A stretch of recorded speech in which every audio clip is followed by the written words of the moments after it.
Bismillahirrahmanirrahim.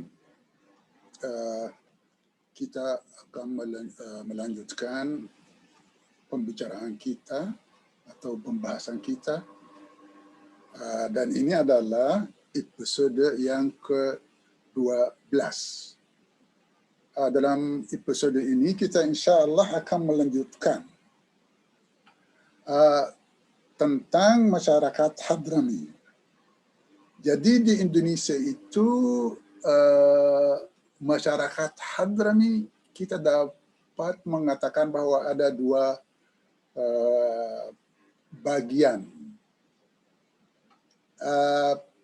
Ada bagian yang berbaur dengan masyarakat Indonesia dan sudah menjadi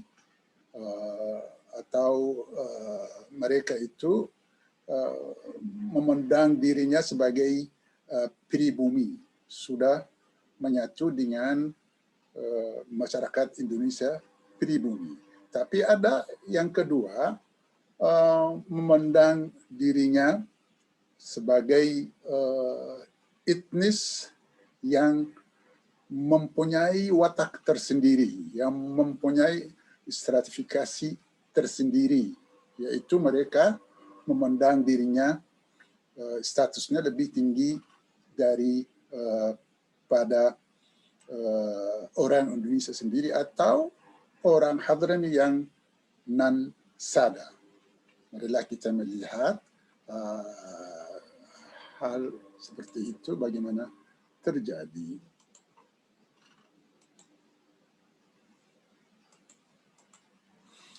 Kehadiran Hadrami diaspora mempunyai dua dampak yang signifikan. Kelompok yang mau berbaur dengan masyarakat biasa dan di Indonesia. Yang kedua, yang memisahkan diri atas nama agama. Jadi memang di Indonesia memang jelas kita dapat membagi masyarakat Hadrami atau Hadrami diaspora di Indonesia atas dua kelompok.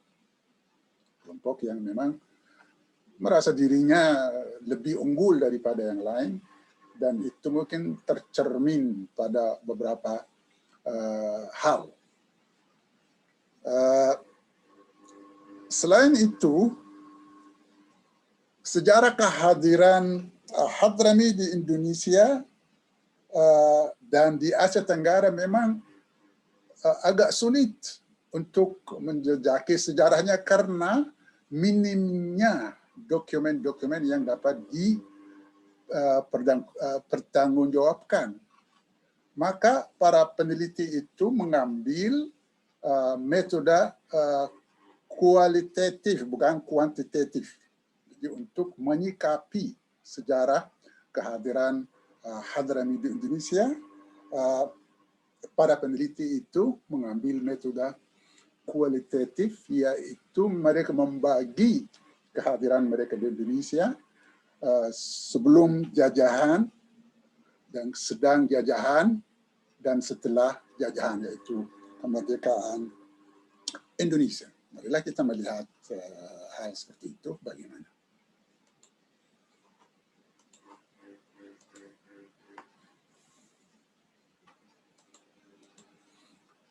Ini sejarah kehadiran Hadrami di Indonesia dan Asia Tenggara. Ya, memang sebagaimana kita sudah menjelaskan bahwa kehadiran Hadrami diaspora itu di mana-mana. Jadi apalagi di Asia Tenggara. Mereka ada di India, ada di Singapura, ada di Malaysia, Brunei Darussalam, dan di mana-mana ada.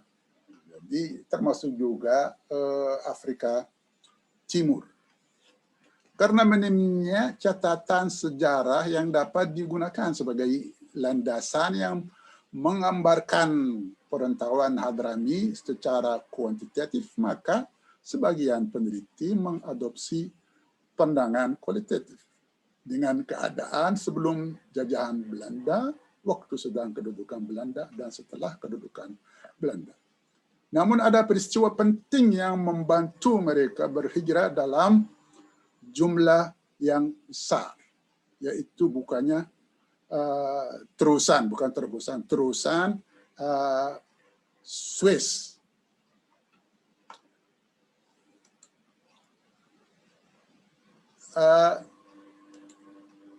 Memang kehadiran Hadrim diaspora diwarnai dengan beberapa hal yang dapat yang kita harus catat. Jadi ada faktor-faktor memicu untuk mereka berhijrah dari Hadramaut ke Asia Tenggara, yaitu bukanya terusan Suez atau Kanal Suez. Ini memang mempermudah transportasi dari Hadramaut ke Asia Tenggara atau ke India. Jadi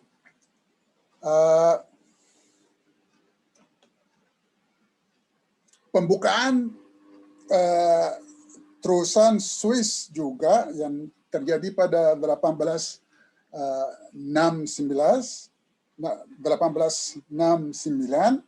dan kapal tenaga uap juga ada dua hal. Jadi terusan Suez dan penciptaan kapal laut yang menggunakan tenaga uap. Ini faktor juga yang kedua. Kalau faktor pertama adalah pembukanya terusan Suez, yang kedua adalah penciptaan kapal laut yang menggunakan tenaga uap.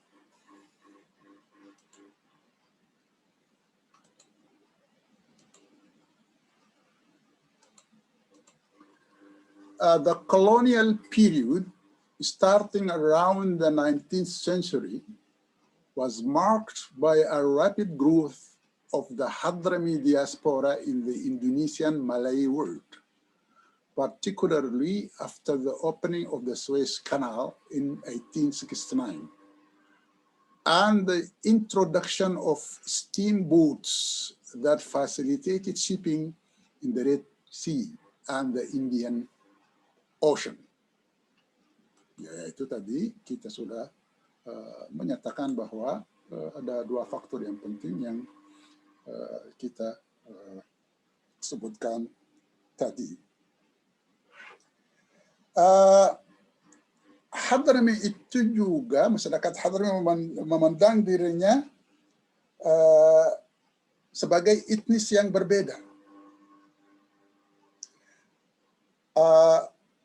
Jajahan Belanda juga membantu untuk memperbesar perasaan seperti itu. Kenapa? Karena jajahan Belanda itu membagi pendatang-pendatang dari tempat lain ke Indonesia atas atau dengan sebutan pendatang dari timur. Ada tiga. Ya, meliputi tiga etnis, yaitu Arab Indonesia atau Hadrami, etnis Cina, dan etnis India. Mereka dianggap orang asing yang berada di Indies. Jadi ini juga kan memberikan mereka kesempatan untuk lebih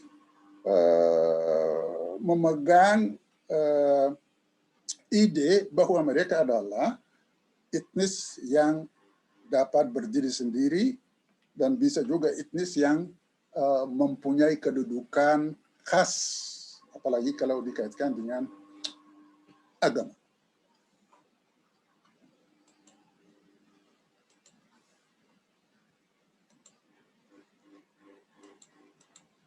Jadi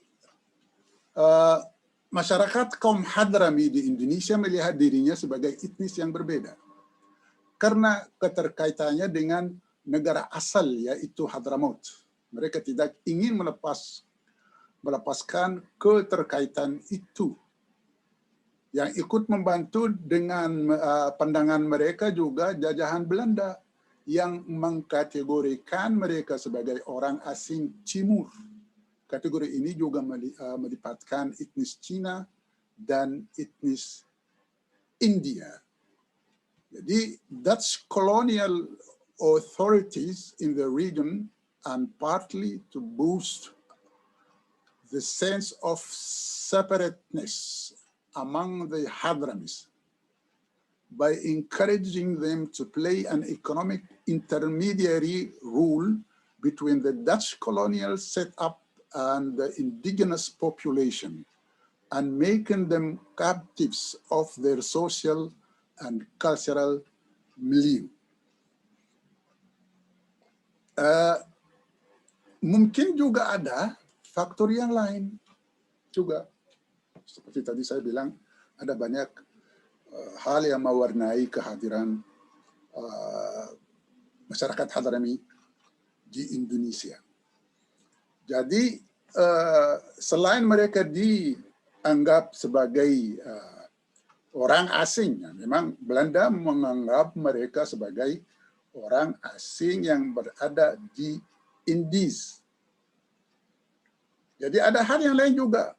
Belanda juga memperlakukan mereka sebagai orang penengah antara mereka sebagai kaum pedagang dan orang Hadrami yang bisa menjadi penengah, mungkin membantu soal perdagangan orang Belanda itu sendiri. Jadi mereka jadi penengah, wasata fit tijarah. Jadi ini juga hal yang memberikan mereka kedudukan, dapat dikatakan kedudukan yang istimewa.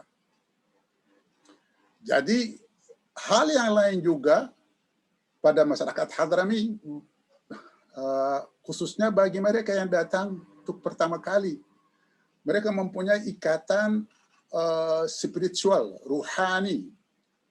Ada ikatan spiritual antara mereka dan Hadramaut. Mereka tidak mau melupakan Hadramaut. Hadramaut harus tetap saja dibawa kemana-mana. Jadi para muhajirin awail atau yang pertama datang ke Indonesia itu, biasanya mereka ada yang berdiam beberapa tahun dan balik lagi ke Hadramaut. Kenapa? Karena mereka betul-betul mempunyai ikatan rohani yang cukup kuat dengan Hadramaut itu sendiri.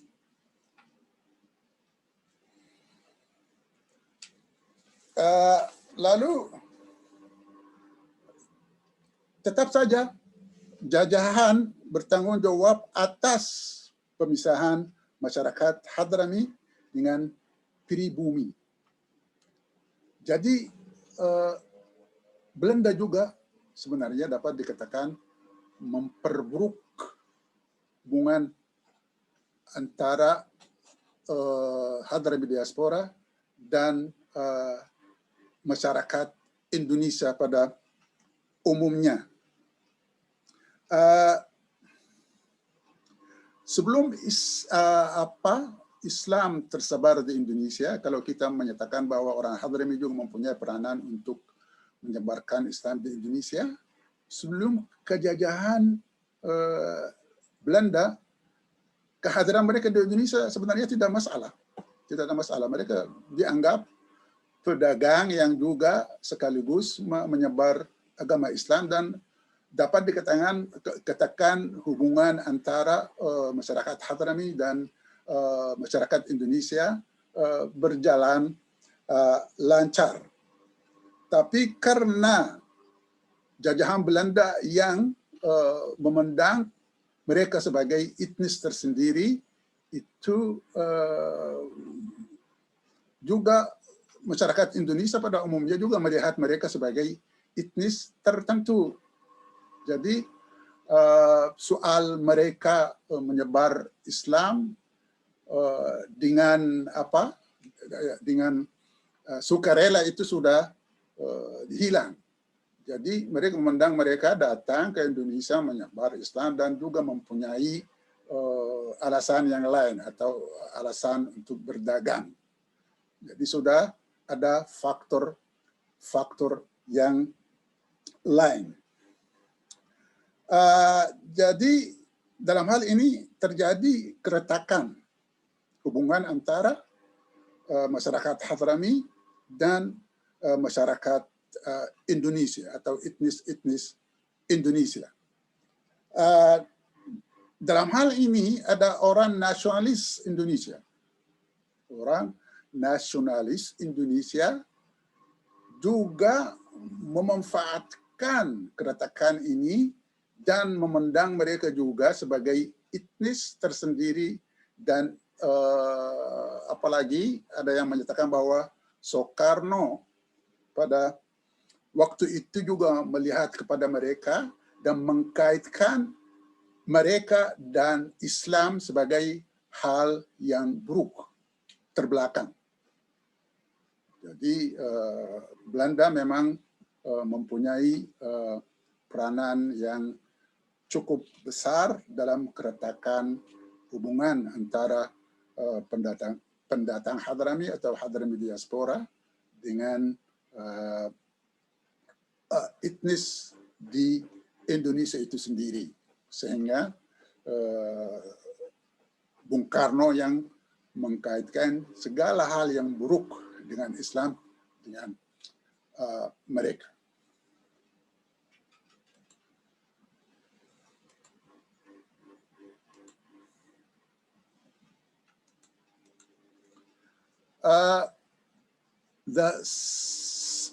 The segregation policy also fosters between them and their hosts a sense of racial difference that strengthened the sense of their Arabness at the expense of their overreaching Muslim identity propagated during the pre-colonial and early colonial periods.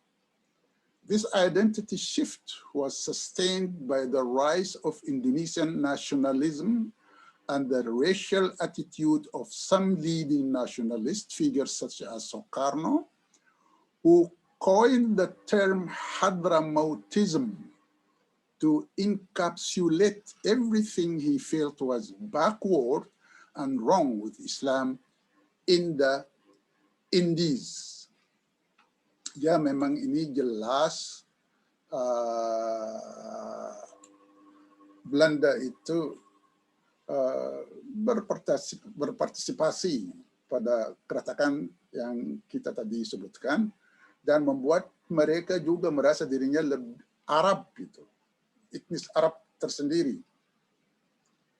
Dan ini memang mempengaruhi juga masyarakat Indonesia pribumi yang sebelum jajahan Belanda mereka dianggap pendatang menyebarkan Islam dan mereka diterima. Tapi setelah kejadian itu memang pandangan masyarakat pribumi di Indonesia sudah berubah sehingga Bung Karno yang kita tadi lihat memandang mereka dan Islam sebagai hal yang terbelakang.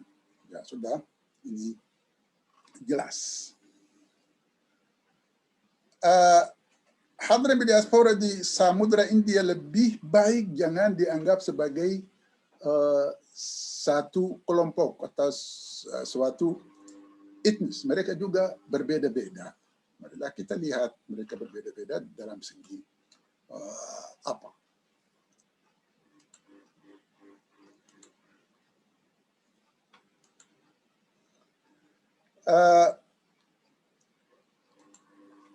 Hadrami diaspora around the Indian Ocean or in the Southeast Asia in particular should not be tackled as a case of single, unified, and homogeneous group of migrants, but rather as a collection of heterogeneous groups whose members share different family grounds, have special systems of social stratification, and subscribe to various categories of professions. Asabiya is founded on two fundamental pillars, the Nasab Tini and the Nasab Dini. The Nasab Tini is based on their ideology of descent, and the Dini on their spiritual affiliation to the Tariqah Alawiyah, which reinforced the link among the Sada and between migrant Sada and Hadramut. This form of Asabiyya partly contributed to the integration of the Sada into their host societies and partly hindered their total assimilation in both the non-Sayyid Hadrami community and Malay host societies at large. Jadi, Hadrami diaspora itu di Samudra India lebih baik jangan dianggap satu grup yang homogeni. Mereka adalah kelompok yang berbeda-beda latar belakang. Keluarga mereka berbeda-beda, stratifikasi mereka juga berbeda-beda. Ada al-asabiyah. Al-asabiyah itu memang nasionalisme yang berlebihan atau suatu etnis memandang dirinya lebih unggul daripada etnis yang lain. Jadi asabiyah ini terletak dalam dua pilar. Pilar pertama adalah nasab etnis. Ini dari segi etnis mereka menganggap dirinya dari Hadramut. Mereka orang Arab dan mempunyai watak tersendiri, terpisah. Dan juga yang kedua, pilar agama. Mereka juga sebagai scholar, sebagai ulama, dan sebagai ustaz dan lain-lain sebagainya. Dan juga menjadi faktor kurangnya asimilasi total dengan masyarakat setempat. Jadi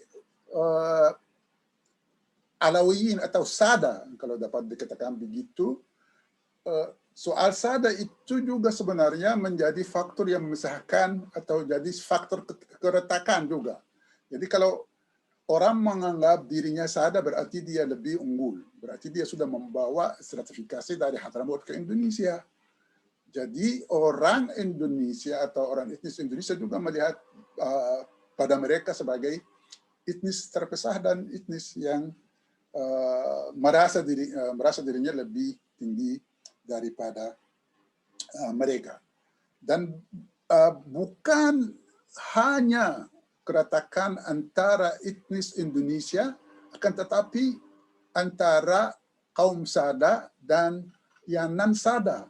Hadramut juga, sebagaimana kita sudah menjelaskan tentang stratifikasi, ada juga orang Hadramut yang non-Sada juga mempunyai masalah dengan golongan Sada.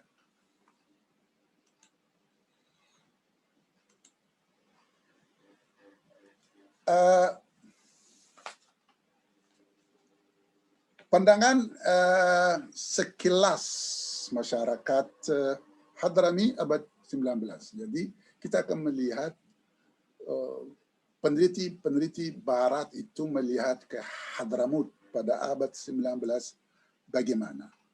Jadi mereka menganggap orang Hadrami atau seorang Hadrami itu adalah dari Hadramut Al-Wusta atau Hadramut Tengah.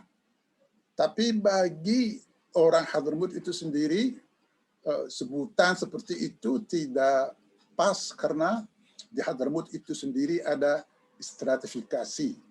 Jadi ada Salatin, ada Sada, ada Masyayikh, dan ada yang lain. Yaitu menurut stratifikasi sosial yang ada di Hadramut itu sendiri.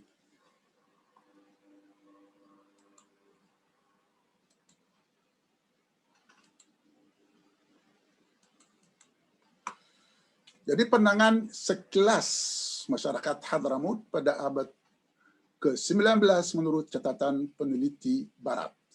Hadramut menurut catatan tersebut berarti seorang datang dari Hadramut Tengah, ya, Hadramut Al-Wusta.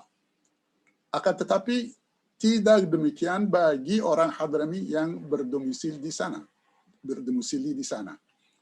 Karena mereka memperhatikan silsilah nasab yang akut.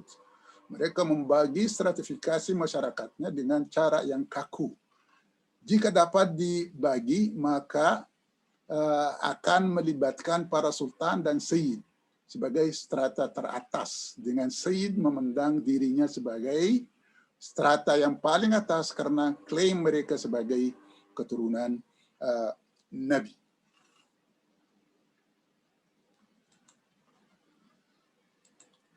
Jadi ini kan sudah jelas, soal Ahlul Bait juga termasuk di sini, dan dalam stratifikasi itu memang Sada melihat dirinya mereka yang paling unggul di antara golongan-golongan yang lain, dan marilah kita melihat stratifikasi yang ada di Hadramaut.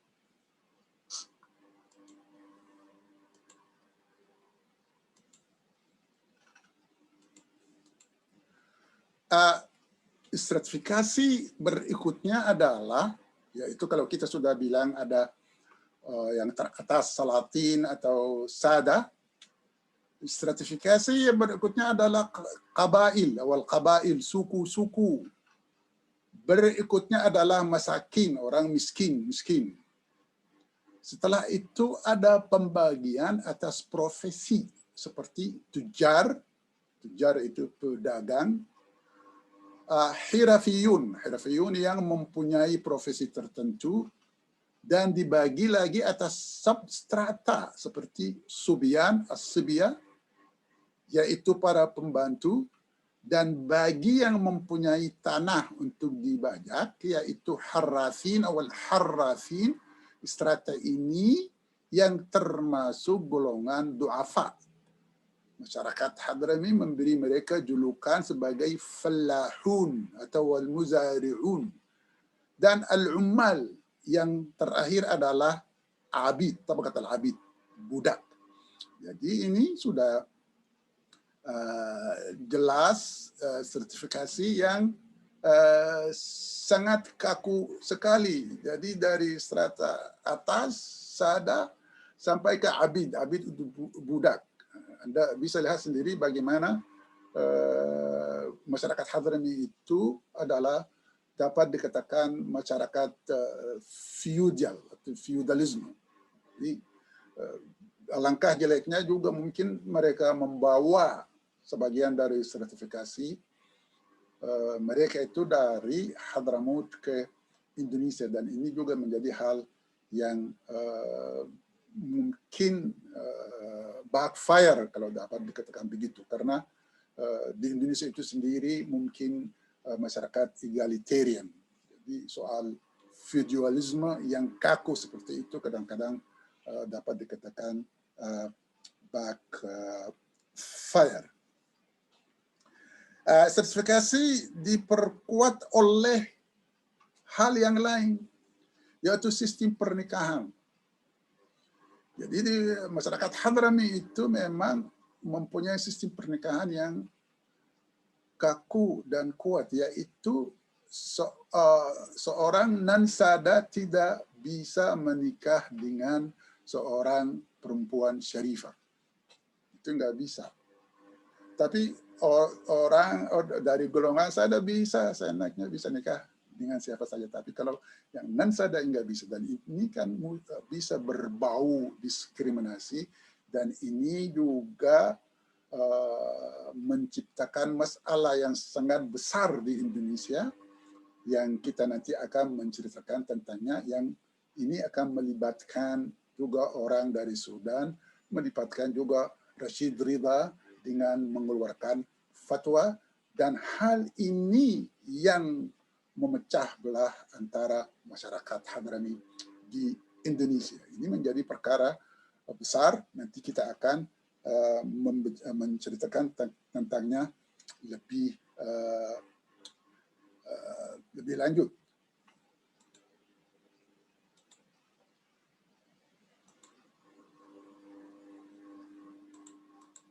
Jadi, however, these boundaries were perpetuated through marriage rules, according to which women from one stratum were preferably married to members of the same stratum, while women could marry men of higher strata men could only marry within or below their own stratum.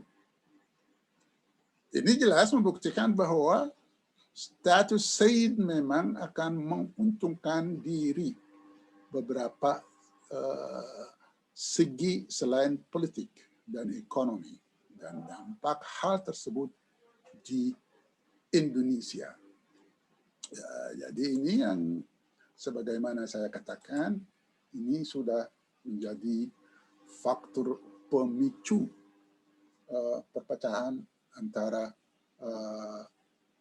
kaum Sada dengan orang Indonesia dan dengan orang Hadrami yang non-Sayyid, di mana muncul peranan seorang dari Sudan bernama Ahmad Surkati yang pernah memberikan fatwa bahwa seorang non-Sayyid bisa menikah dengan perempuan syarifah, dan golongan Sayyid dan Alawiyin pada khususnya mereka tidak menerima fatwa tersebut, dan dari situlah terjadi pemecahan antara mereka. Menurut sejarah, golongan Sayyid itu mengaku bahwa mereka dari seorang bernama Ahmad Isa Al-Muhajir yang datang dari Irak ke Hadramut melalui Hijaz, dan itu terjadi pada tahun 318 Hijriyah dan bermukim di Hadramut. Setelah pemecahan antara kaum Hadrami Sada dan kaum Hadrami non Sada, muncul soal juga yang lebih rumit lagi, yaitu mana Hadrami yang asli, mana Hadrami yang tidak, dan muncul soal Qahtan dan Adnan. Jadi biasanya orang Qahtan merasa dirinya mereka dari Arab Selatan, itu dari Yaman, dan Adnan itu dari Arab Utara, dan mungkin ini yang melibatkan kaum Sadah mereka karena hijrah dari Irak ke Hadramut, dan ada kaum Hadramut atau suku-suku Hadramut yang asli, yang pribumi di sana. Mereka merasa dirinya sebagai Arab Qahtan, mereka yang paling berhak mewakili masyarakat Hadramut dalam beberapa segi, dari segi kepemimpinan dan segi ekonomi dan lain-lain sebagainya.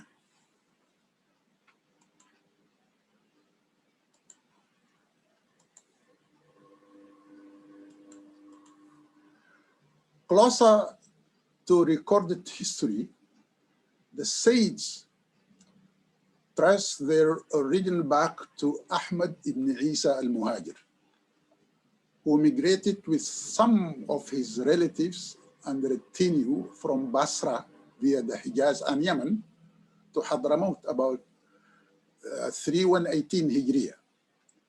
After the outbreak of the Alawi Irshadi conflict in the Netherlands East Indies early in the 20th century, this distinction between descendants of Qahtan and Adnan gave rise to polemics about who was a proper Hadrami and thus could lay a legitimate claim to leadership, both religious and political.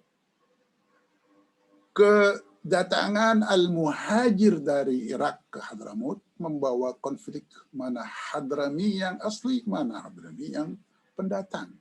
Itu juga mempunyai dampak pada konflik terbesar yang terjadi di Indonesia antara dua kubu pada abad 20-an. Ini memang jelas sudah ada masalah. Masalah itu berkembang sehingga menjadi masalah besar, ada konflik ada yang menyatakan sampai berdarah. Jadi nanti kita akan melihat konflik itu tabiatnya apa atau jenisnya apa, dan mana tokoh-tokoh yang terlibat dalam konflik tersebut. Jadi cukup sampai di sini, dan tolong jangan lupa Anda menekan tombol subscribe. Sampai kita jumpa lagi. Assalamualaikum warahmatullahi wabarakatuh.